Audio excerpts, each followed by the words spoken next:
大家好，今天我们将开启一段巴黎艺术之旅。首先走进世界级的艺术殿堂卢浮宫，接着欣赏金碧辉煌的巴黎歌剧院，最后乘坐游船感受塞纳河的浪漫风情。请跟随我们的镜头，一起沉浸在巴黎独特的艺术氛围吧。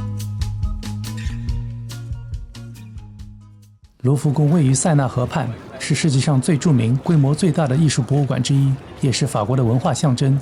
它始建于12世纪末，最初是一座防御要塞，后来逐渐演变成法国王室的宫殿。1793年法国大革命时期，卢浮宫正式对公众开放，成为国家博物馆。卢浮宫的入口就在玻璃金字塔下方，这是卢浮宫最具现代感的建筑元素之一。它由华裔建筑师贝聿铭设计，1989年建成。它本身不仅是入口，也是自然光的来源。白天阳光透过玻璃结构照入地下大厅，营造了明亮而通透的参观环境。卢浮宫分为3个主要展区，我们先去黎塞留馆，这里收藏了大量雕塑和装饰艺术品。这是卢浮宫最具标志性的展区之一——普杰庭院，名字源于法国17世纪最重要的雕塑家皮埃尔·普杰。主要展出的是17至19世纪法国的大型石雕和青铜作品。这里自然光透过玻璃顶洒下，让雕塑的线条和姿态显得更有生命力，因此也被称为光与石的对话空间。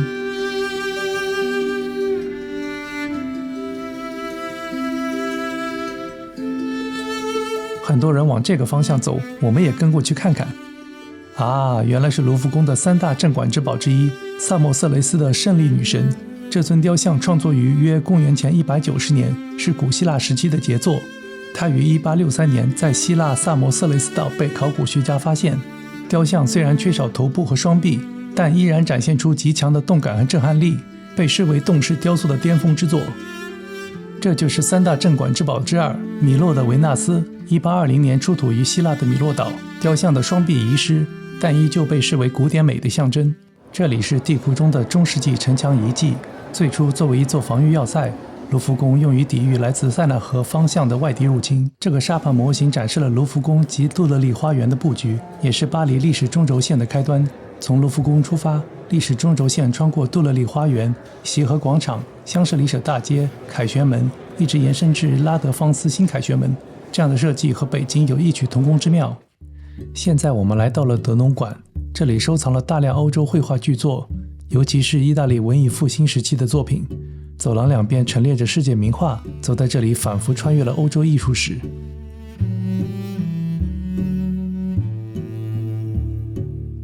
这个房间都是欧人德拉克罗瓦的作品。德拉克罗瓦是19世纪法国最杰出的画家之一，被誉为法国浪漫主义绘画的领军人物。他常以强烈的色彩对比和动荡的构图，表现了人类苦难与战争的残酷。这一幅就是他最著名的作品之一——自由引导人民，描绘了法国7月革命中人民起义的场面。这幅尺寸巨大的油画是保罗·韦罗内塞的杰作《加拿的婚宴》，但是大家来这个展厅人挤人，都是为了看他对面墙上那幅很小的画。没错，那就是世界上最著名的绘画作品之一，也是卢浮宫最具代表性的镇馆之宝——莱昂纳多·达芬奇的《蒙娜丽莎》。达芬奇利用光影层次，使笑容随着视角和光线的变化而若隐若现。小朋友凭借身材优势，钻到了最前面拍了张近照。画的前面还有防弹玻璃保护。这是达芬奇的另一幅代表作《岩间圣母》，描绘的是圣母玛利亚、耶稣、约翰和天使在岩洞中相遇的场景。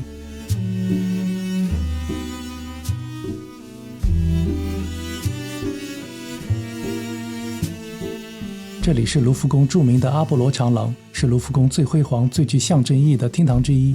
镀金浮雕、雕塑与油画相结合，使整条长廊闪烁如同金色的艺术殿堂。这边展出了法国王室的皇冠之一——路易15的加冕皇冠。不过这是个复制品，真正法国王冠上的原始宝石大多已经在法国大革命时期被移除或拍卖了。这幅镶嵌在天花板中的油画是法国画家让·巴蒂斯特·莫泽斯的时间展现废墟与杰作。这件青铜雕塑叫交缠的蛇形喷泉，盾牌上刻着的法文意为运动带来永恒的痛苦。这是拿破仑一世的御作，又称帝国宝座，它代表着法国从共和到帝制的转变。我们现在来到了拿破仑3世的公寓，这里是大客厅，也是卢浮宫最奢华壮丽的空间之一，堪称巴黎19世纪室内装饰的巅峰。它建于1857年左右，其主人拿破仑三世是拿破仑一世的侄子，也是法国历史上最后一位君主。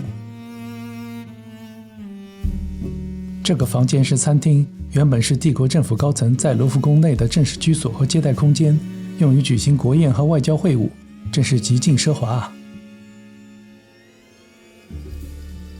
今天的卢浮宫游就先告一段落，因为时间有限，我们只能简单浏览一下。如果你打算认真探索卢浮宫，建议时间充裕的朋友们至少预留3天时间哦。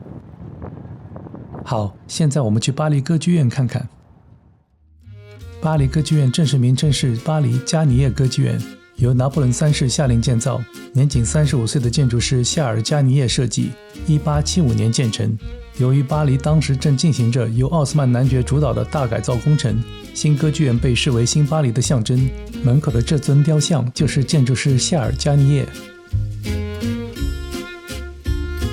这里是圆形前厅，原来是作为贵宾和订阅观众的迎宾区，周围圈由多根红色大理石柱支撑，所以又被称为圆柱大厅或订阅者大厅。这是整座歌剧院最著名、最令人震撼的空间之一——大楼梯。它采用意大利大理石建造，楼梯扶手雕刻精美，金碧辉煌，很多游客都在这里照相打卡。当年观众来到这里，不仅是为了看歌剧，更是为了被看见。贵族与上流社会人士在这里展示礼服，结识名流。它是巴黎19世纪最璀璨的社交舞台。从楼梯上来，这里是各国厅，每个厅以不同国家命名。左边这个是意大利厅。这里是巴黎歌剧院最奢华的大厅——大前厅，它常被称为歌剧院的镜厅，与凡尔赛宫的镜廊相呼应。在19世纪，这里是观众中场休息时的主要聚会厅，贵族与上流社会在此交流，展示时装与珠宝。如今，大前厅仍常用于举办典礼和音乐会，是巴黎最具象征意义的室内艺术空间之一。